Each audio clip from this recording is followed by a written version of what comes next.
नमस्कार, मैं हूं संजीव श्रीवास्तव। आप देख रहे हैं 4 PM न्यूज नेटवर्क।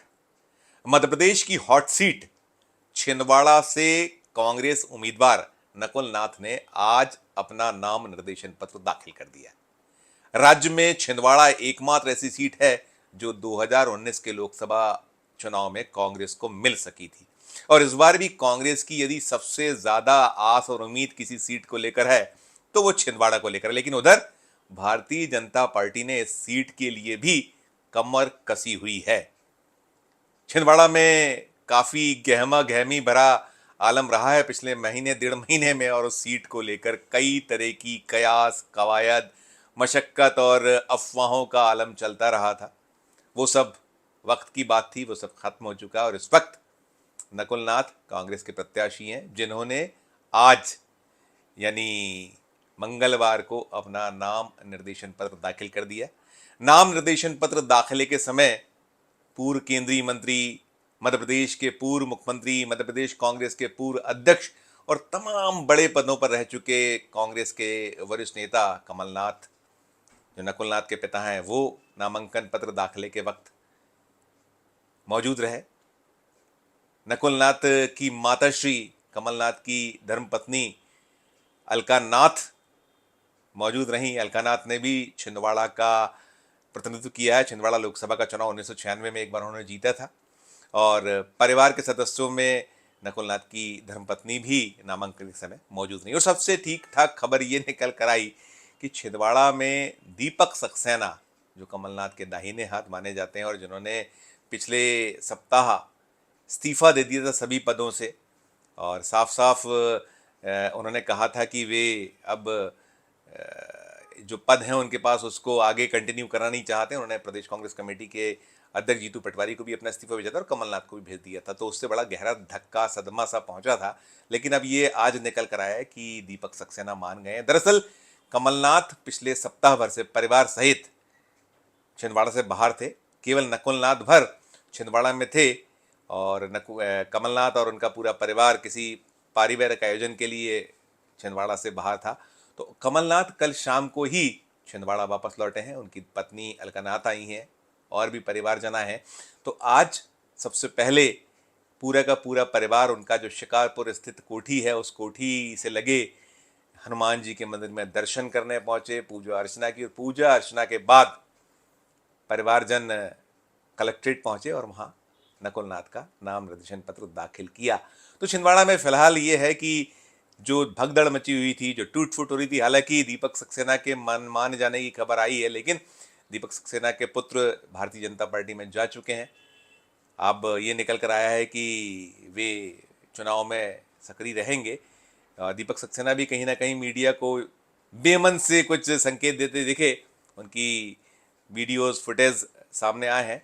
तो एक तो फिलहाल छिंदवाड़ा में जिस तरह की ऊहापोह की स्थिति बनी हुई थी और तमाम कयास, तमाम अटकलें और तमाम जो बाजार गर्म होता है खबरों का, वो सब फिलहाल तो नकुल नाथ के नाम निर्देशन पत्र दाखिल करने के बाद मान सकते हैं कि थम गया है। नाम निर्देशन पत्र दाखिल करने की अंतिम तारीख कल है। कल बुधवार को मध्य प्रदेश में नाम निर्देशन पत्र जो पहले दौर के जहां चुनाव होने हैं, जिन सीटों पर चुनाव होने हैं, वहां सिलसिला थम जाने वाला है। 6 सीटें हैं छिंदवाड़ा में। नकुल नाथ के सामने भारतीय जनता पार्टी ने विवेक बंटी साहू को टिकट दिया हुआ है।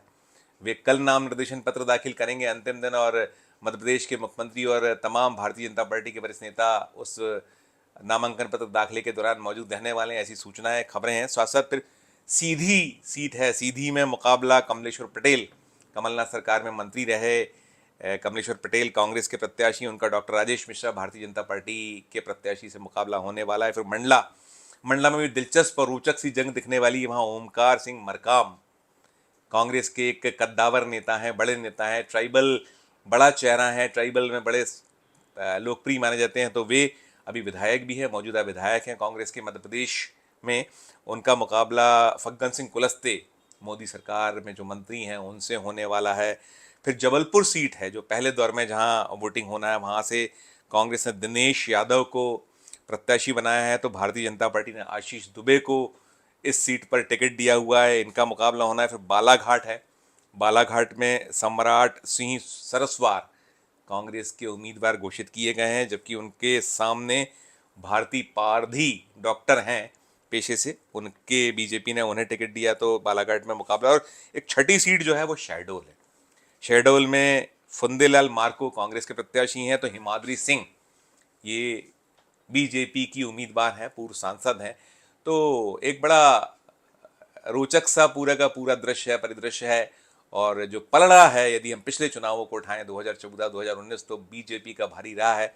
जो 6 सीटें जो मैंने अभी आपको 4 PM के दर्शकों को बताई हैं, गिनाई, इनमें 5 सीटें, चाहे वो 14 हो 2014 का लोकसभा या 2019 का, दोनों में कांग्रेस ने गंवाई थी। केवल छिंदवाड़ा सीट 2014 में भी कांग्रेस को मिली थी, तब कमलनाथ जीते थे इस सीट को, और 2019 में सीट नकुल नाथ ने कांग्रेस के लिए जीती थी। हालांकि जीत का अंतर महज 38,000 पर आकर टिक गया था। बड़ा टफ मुकाबला और फाइट हुई थी। इस बार तो बीजेपी ने बिल्कुल कमर कसी हुई है कि छिंदवाड़ा को भी हर हाल में जीतना, और उसके लिए ताना बाना बुना गया है। काफी तादाद में भारतीय जनता पार्टी ने कांग्रेस के जो कमलनाथ के निकटस्थ लोग रहे हैं छिंदवाड़ा में, उनको तोड़कर अपने दल में मिलाया है। और दल में जो तोड़फोड़ है वो तो मध्य प्रदेश भर में चल रही है। देश भर में बीजेपी तोड़फोड़ कर रही है कांग्रेस या विरोधी दलों में। मध्य प्रदेश भी इससे अच्छा, तो उन्हें बड़ी तादाद में कांग्रेसियों ने दल बदला है। इस लोकसभा चुनाव में भी जमकर दल बदल हुआ। और भारतीय जनता पार्टी का तो दावा ये रहा है कि हम 50,000 के लगभग कांग्रेसियों को तोड़ लाए हैं, और अभी ये सिलसिला थमा नहीं, अभी जारी रहेगा, चलता रहेगा। और छिंदवाड़ा से भी खबरें निकलती रही कि वहाँ जो मौजूदा कुछ विधायक हैं टूट सकते हैं। अभी ये खबरें बनी हुई हैं, ये सुगबुगाहट बनी है। हालांकि अब कमलनाथ ने दीपक सक्सेना को मनाने में कामयाबी, जो आज खबर निकल कर आई कि उन्हें मना लिया है, तो देखिए क्या नज़ारा होगा, वो बाद में सामने आएगा। लेकिन फिलहाल मध्य प्रदेश की जो 29 लोकसभा सीट है, उसमें हॉट सीट कह लीजिए, जो हॉट सीट में शुमार है, वो छिंदवाड़ा है। छिंदवाड़ा के साथ में गुना शिवपुरी सीट है। गुना शिवपुरी से इस बार भारतीय जनता पार्टी के उम्मीदवार ज्योतिरादित्य सिंधिया हैं। 2019 जो चुनाव था लोकसभा का, उसमें वे कांग्रेस से प्रत्याशी थे और चुनाव हार गए थे। इस बार भारतीय जनता पार्टी के टिकट पर ज्योतिरादित्य सिंधिया प्रत्याशी हैं। और विदिशा में शिवराज सिंह चौहान प्रत्याशी हैं, पूर्व मुख्यमंत्री, 4 बार मध्य प्रदेश के मुख्यमंत्री ने, और 5 बार विदिशा से वे लोकसभा के सांसद रह चुके हैं, लोकसभा के सदस्य रह चुके हैं 5 बार। तो वो सीट है। और अभी कांग्रेस को चाहे गुना शिवपुरी हो और चाहे विदिशा हो, दोनों पे ही अपने अपने उम्मीदवार देना। और कांग्रेस मध्य प्रदेश में इस बार कुल 29 लोकसभा सीटों में 28 पर चुनाव लड़ने जा रही है। एक सीट खजुराहो, जो इंडिया अलायंस है उसके एक जो संग साझा है, सहयोगी है, उसको दी गई है समाजवादी पार्टी को। तो वहाँ समाजवादी पार्टी का उम्मीदवार सामने आना है। खजुराहो में बीजेपी ने प्रदेश अध्यक्ष वीडी शर्मा को पुनः उम्मीदवार बनाया है। पिछली बार भी वो इस सीट से लड़े थे और 5 लाख के लगभग वोटों से चुनाव जीते थे। इस बार क्या कुछ होकर निकलेगा, वहाँ समाजवादी पार्टी का उम्मीदवार आना है, अकेला लड़ने वाला है। इस बार कांग्रेस वहाँ नहीं रहने वाली है। और इधर कांग्रेस को जो उम्मीदवार घोषित करने हैं, गुना और विदिशा के साथ साथ ग्वालियर, खंडवा, मुरैना और दमोह, अभी 6 सीटें फंसी हुई हैं, रुकी हुई हैं, पेच बंदी है, अभी कहीं कहीं पेच फंसे हुए हैं। अभी तक कांग्रेस ने जो कुल 28 सीटों पर चुनाव लड़ा, उसमें 22 सीटों पर प्रत्याशी घोषित किए हैं। पहले दौर में 10 और दूसरे दौर में 12, और 6 सीटें जो हैं ये बची हैं। एक सीट सपा को दी हुई है। और जो गुना से चल रहा है नाम, गुना में ये निकल कर आता रहा है कि अरुण यादव, जो पूर्व केंद्रीय मंत्री हैं, मध्य प्रदेश कांग्रेस कमेटी के अध्यक्ष रहे हैं, उन्हें उम्मीदवार बनाया जा सकता है। वहाँ से वीरेंद्र रघुवंशी, जो पूर्व विधायक हैं, वे भी बड़े प्रबल दावेदारों में शुमार है कांग्रेस के टिकट पर। विदिशा में जो नाम चल रहा है, विदिशा में साथ साथ प्रताप भानु शर्मा का भी नाम निकल कर आया। प्रताप भानु शर्मा पहले इसी सीट से सांसद रह चुके हैं। प्रताप भानु शर्मा, मुन्ना भैया उनका नाम है। एक अनुमा आचार्य हैं, जो कहीं सेना में रही हैं, उनका नाम भी है। कांग्रेस उन्हें भी उम्मीदवार बना सकता है। इस तरह का अभी कल ये जो 6 बची हुई सीटें हैं कांग्रेस की, मध्य प्रदेश की, उन्हें लेकर मंथन चिंतन कल दिल्ली में होना है। निकला हुआ है कि सीईसी कल बैठेगी। देश की और भी सीटें हैं जिसको लेकर अभी टिकटों को फाइनल कांग्रेस को करना है। तो मध्य प्रदेश में जो रोचक मुकाबले की संभावनाएं बनती दिखती हैं, उनमें 2-3-4 सीटें हैं। लेकिन अभी जो उम्मीदवारों को लेकर पेचबंदी है यहाँ मध्य प्रदेश में, मुरैना और ग्वालियर, दोनों पे ही पेच फंसा हुआ। दोनों के लिए, इन दोनों सीटों पर जो बीजेपी के उम्मीदवार, उनको थोड़ा कमजोर कड़ियों के तौर पर देखा जा रहा है। कमजोर कड़ी गुना, विदिशा है, तो बाकी सीटें हैं। और मध्य प्रदेश में कांग्रेस के पास खोने के लिए बहुत कुछ नहीं है। कांग्रेस 28 सीटें मध्य प्रदेश में अधिकतम हारी है 2019 में 29 में से, और इस बार कुल 28 सीटें ही लड़ रही है। तो यदि कोई बहुत बुरा हाल भी होता है, अनहोनी भी होती, तो 28 शून्य ही रहेगा, 29 नहीं जाने वाला है, क्योंकि एक सीट उन्होंने सपा को दी हुई। तो कुल मिलाकर अभी कांग्रेस जहां टिकटों के दांवपेच में उलझी हुई है, बीजेपी अपना पूरी ताकत से मैदान में उतरी हुई, उसने तो अपना लक्ष्य 29 शून्य का रखा हुआ है और वो आगे बढ़ रही है। इधर कांग्रेस भी जहां जहां उम्मीदवार घोषित हो चुके हैं, वहां फॉर्म भरने का सिलसिला लगभग अंतिम दौर में है। आज जो कांग्रेस के और बचे हुए उम्मीदवार हैं पहले दौर के चुनाव के लिए, क्योंकि कल अंतिम दिन है, तो आज और कल में उनके नामांकन भी दाखिल हो जाने वाले हैं। उम्मीद आज ही की है कि आज सारे के सारे नामांकन 3 बजे तक का वक्त है। तो बड़ा जो कुछ मुकाबला है उसके लिए रण पूरा सजा हुआ है, और अब पहले दौर के लिए 19 अप्रैल को वोट पड़ने हैं। तो जैसे ही नामांकनों का सिलसिला खत्म होगा, स्कूटनी होगी और नाम वापसी खत्म होगी, तो सिलसिला और तेज होगा। और इसके बाद जो अगला दौर होगा पहले चरण के लिए, उसमें चुनावी सभाएं और गहमा गहमी तेज हो जाएगी, प्रचार प्रसार जो है बहुत चरम पर पहुंचने लगेगा। तो वो दृश्य जैसे ही सामने आएगा, हम 4 PM के दर्शकों तक मध्य प्रदेश की जुड़ी खबरें पहुंचाते रहेंगे।